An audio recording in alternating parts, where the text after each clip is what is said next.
Well, hello everyone, and welcome to my 49 Chevy Cruze.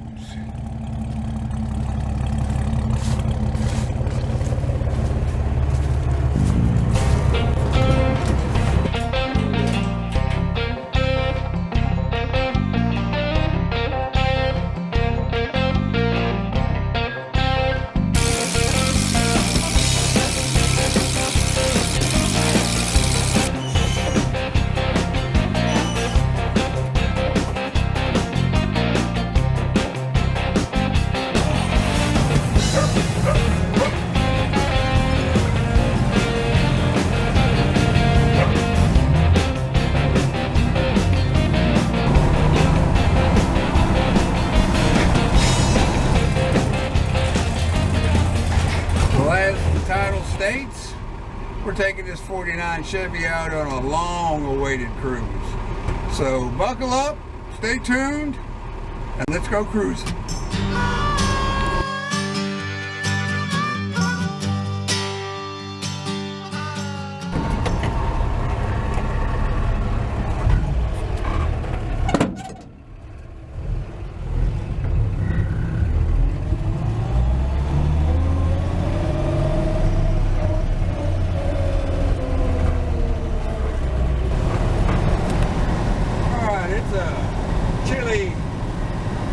Started out as a chilly 30 degrees this morning, and I believe it's walked up to about 36 or 37.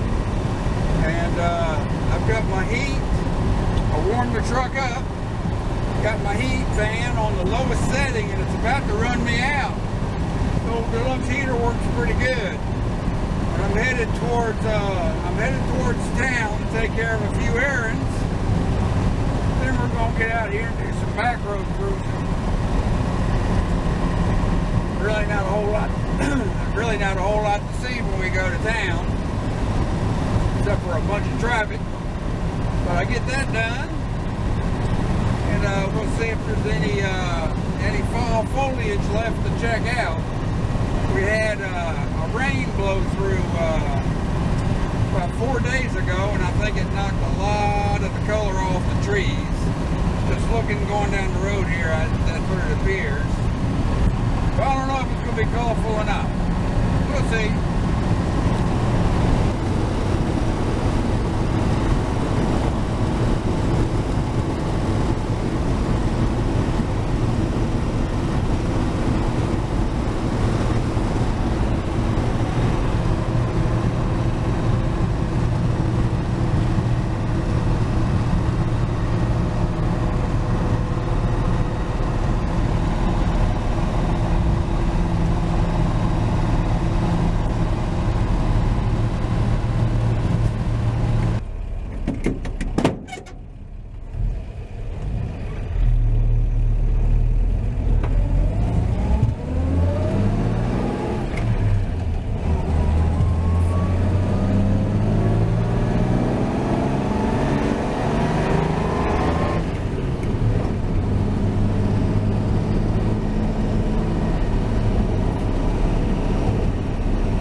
It's about to run me out. I have to crack my window. I tell you, this deluxe heater works pretty good. I don't have that, and if you've seen my previous video on this truck, you'll see where I put some seals in around the parking brake pedal, and that's plugged up a big old pneumonia hole. So between that and this deluxe heater, I'm set for this winter weather now. It's very comfortable in the cab now, and I haven't had the truck out in a while. This is a couple days past Halloween, and I'm gonna link a little a picture and a video I did where I had this out at my daughter's house. The Halloween display, and I had it spooked up for the youngins, and they seem to like it pretty good.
guess I'm only a few years away from this. At least they don't have their turn signal on, huh? Well, that makes your mind. Mine doesn't self-cancel, so I've got to manually cancel them. Oh, me. You know what's rattling over there? I've got a speaker box. It's not mounted.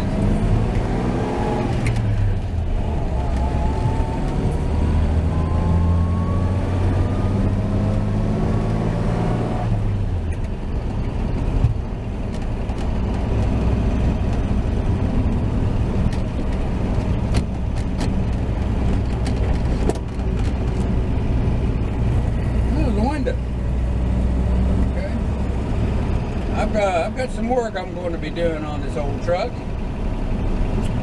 The upper hinge is wore out on this one, and I'm trying to decide if I want to try to rebuild it or replace it. Now I found a real good deal on hinges on the 49 GMC, and I've replaced them, and they were good. I didn't have any problem with the replacement, but I may try to rebuild these. I got windshields. You know, you don't really see how bad scratched up windshields can be. Of course, I got that big crack there, but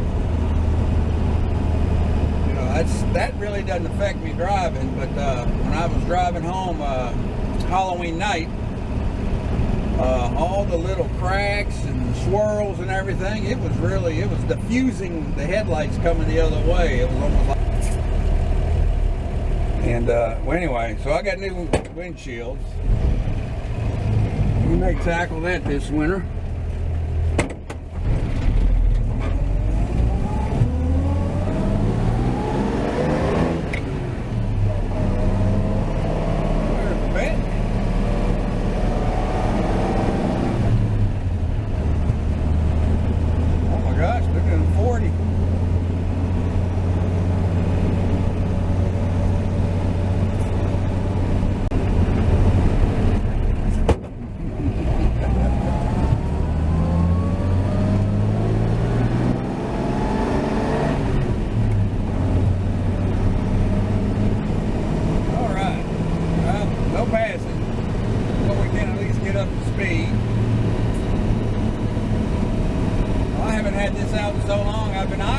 So much.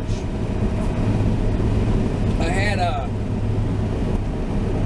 friend who watches my videos email me, wanted to know what type plugs I ran, and it's been so long that I couldn't remember if I had the AC Delcos or the auto lights in here. So, and I forgot about it, and it took me about, I don't know, a couple of days to get to it, but I went out and I pulled the number one plug, and it's AC Delco, and they're really good. Some people may have, I'm excited to the AC Delco auto lights. But anyway, I noticed on the plug it was kind of sooty. That comes from not so much a rich mixture, but from starting it and only running it so much, fast idle, and then shutting it down. You know, I've only been starting it up to, you know, kind of keep the battery charged, and if I have to move it. I haven't taken it out on a good run, and gosh, I don't know, I have to look back and see. It's been a long time. But I'm curious, I'm going to pull the plug after this cools down after this and see if it burnt off all that soot and it's back to looking good again. I think it will be. But we'll go from there. Because it wasn't running rich before. And you know, these plugs, gosh, what I got on them? 9,000 miles maybe? 9 going on 10. And they're doing real good. Starts right up, runs, no misses. No lack of power. You know, I had this put in the service slot. No hesitation. Once it gets fully warmed up, even when it's 30-something degrees outside, it won't miss. It won't hesitate. It's got to be warm. Of course, the colder it is, the longer it takes to get up to, you know, operating temp. But anyway, I haven't done anything to it. Just keeping a check on the floods, you know, starting it and running it. And, you know, just to keep the battery charged. Guess I could get a battery tender, which I've got a charger, but, you know, I'd rather start it.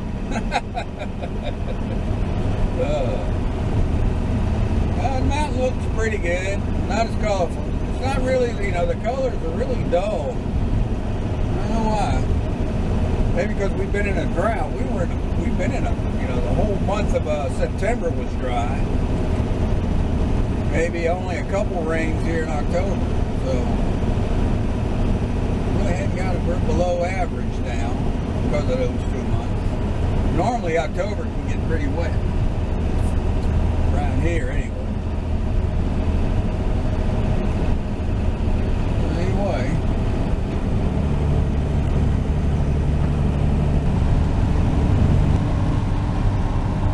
Then the first part of October, the family, we decided to take a little trip. The two grandsons were in their fall break at school.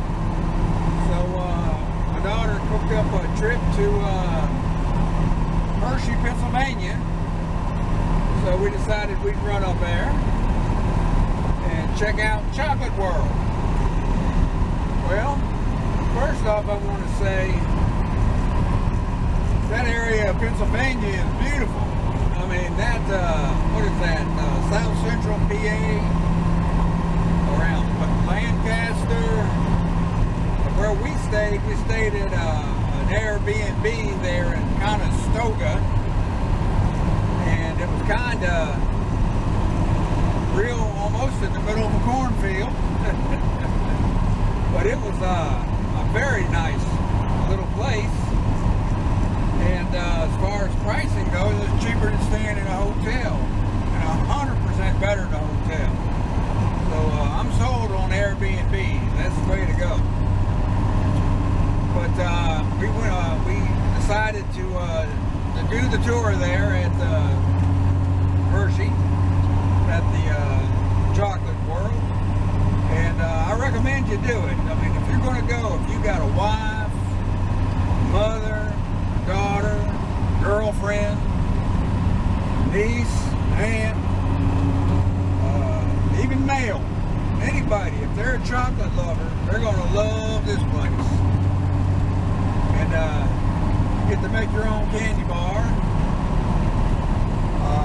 You get a tour, you get a history lesson on it. You don't actually go in the plant itself, but when you have your candy bar made, it's like a, you know, one single little assembly line to show you how it's done. Pretty neat. But figure a day, and they got a giant amusement park. Now, my grandsons, daughter and son-in-law, they wore that out. We didn't go in there. I can't have my head shaking around too much anymore. Too many bumps, bruises along the way, if you know what I mean. But oh, they loved it. I recommend it. Beautiful area. Oh yeah, I haven't been this way in quite a while. Bottles look good. Half a tank of gas with a fairly accurate gas gauge now. Heat, oh yeah, we're putting the heat out. Now one thing about the deluxe heater, which is also called a fresh air heater. Now those of you that have stoveboat trucks, you know you've got gills over there on the passenger side of the forward part of the cab. You know where you have a vent here on the driver's side that'll open. Well, the passenger side, you got these vents. Well, anyway, if you don't, if you had, you didn't get the fresh air or deluxe heater, you'd have a solid plate here on the inside blocking a big hole to those gills. And when you put like a recirc heater, you still leave that plate on because all you're doing is recirculating the heated air in the cab. And that's what I had in here. That's what Glee, the original owner of this, had put in it. Now, an Arvin, and it worked great. This was a real good working heater, and it wouldn't run you out. And believe it or not, I put it in the GMC when I put the deluxe heater in this about, what, 3 years ago maybe? Maybe 3. And the original heater core and fan still work from 49, isn't that something? So anyway, I almost hated to let that go because it's a valuable heater. But, you know, that went with the GMC. Anyway, back to the fresh air deluxe heater. What the engineers determined is that you can defrost your windows a whole lot better if you mix fresh air in. Oh, come on, Squirrely. Oh, I don't get a squirrel tag today. Oh, a little bit of valve tang. Okay, but I was down around 20 mile an hour in high gear going up a hill. That's expected. But they determined that if you mix fresh air in with the heated air, it'll defrog your windows better. So those gills, fresh air is always coming in, going through the heater core and circulating through the cab. Even if you have the fan off, you still have some air pressure. Right now I got my fan off and I can feel airflow through my defrost duct here and through my heat down here and over there. So I don't even need the fan at this time. Even in the, see, this is a 3-speed fan switch, and even at the very low setting it was about to run me out. Now I can adjust the amount of hot water flow through my core with this homemade temperature adjustment I made by just closing it up, and it closes the valve and it just starts restricting the amount of hot water. Right now I'm leaving it wide open, so because it's working good. But if it gets hotter in here, I'll start adjusting that. Now another friend, a viewer of this channel, he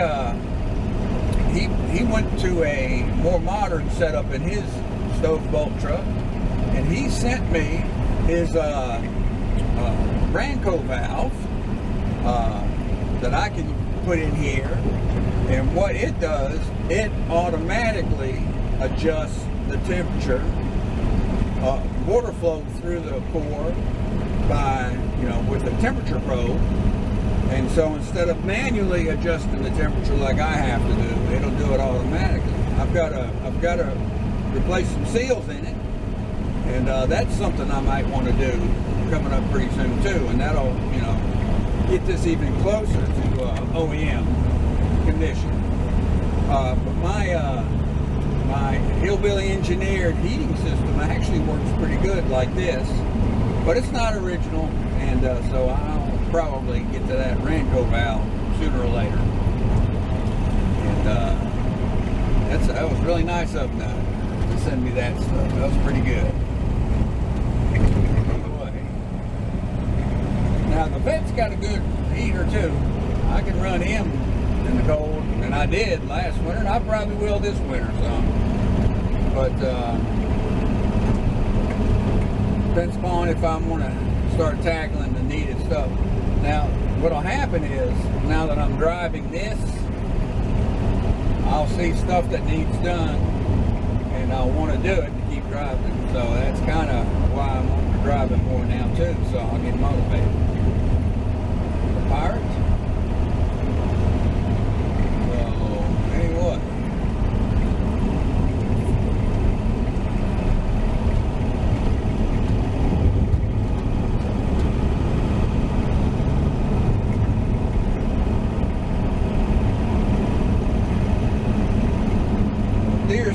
about to open up down here, black powder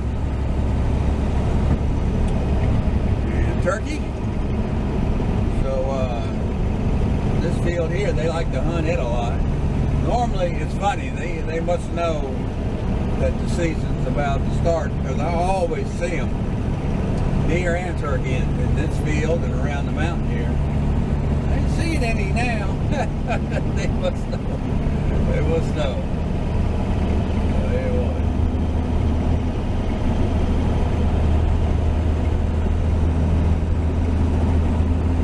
Hope y'all had a good Halloween. It's one of my most favorite times of the year. My youngest grandson, they were studying the Constitution, you know, the birth of our country.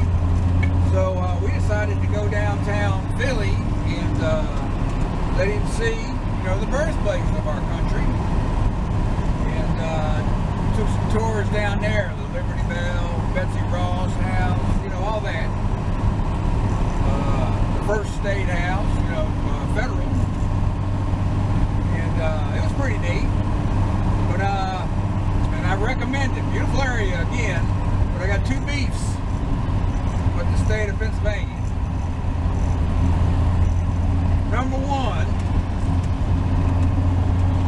Philly is just too crowded. I mean, I guess the state doesn't have nothing to do with that. I mean, I couldn't believe that traffic. My word, it was, I couldn't imagine battling that every day. But it was bad. And people, well, I lived and worked up north. I actually lived north of Philly for about 5 months and worked. So but I was way out in the county, and so I kind of know big city. But my gosh, it's the attitude, the traffic, the amount of people, too much. And my second beef, 18-wheelers. I've never seen such rude and dangerous 18-wheeler drivers as I saw up there in Pennsylvania. They, now down here, there's only certain spots where they're allowed to get in the left lane. I mean, they can pass, but they can't get in the left lane and run side by side for miles. Now, that's what they did up there. And I'm not talking about going up a hill. I'm talking about they would speed up, so you know they had to speed to get around the truck in the right lane. But then get up beside it and they'd run side by side for miles.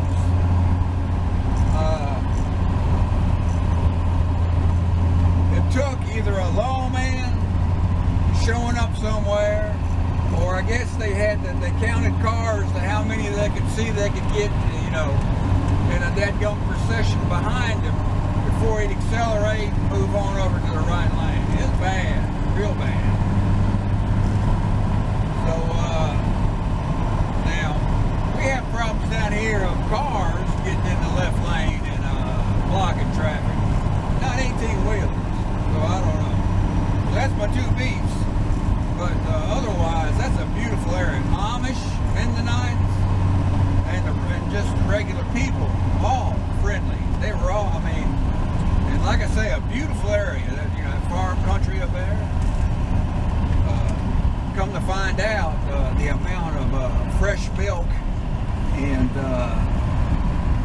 feed they need, that makes sense for all the farms they had up there. Beautiful farmland, and lots of flat land to do it, and the dirt looked really good too. So unlike our clay down this way. But anyway, it was a very nice little trip. And like I say, I recommend it. And to all you Pennsylvanians up there, you got a nice place. Anyway.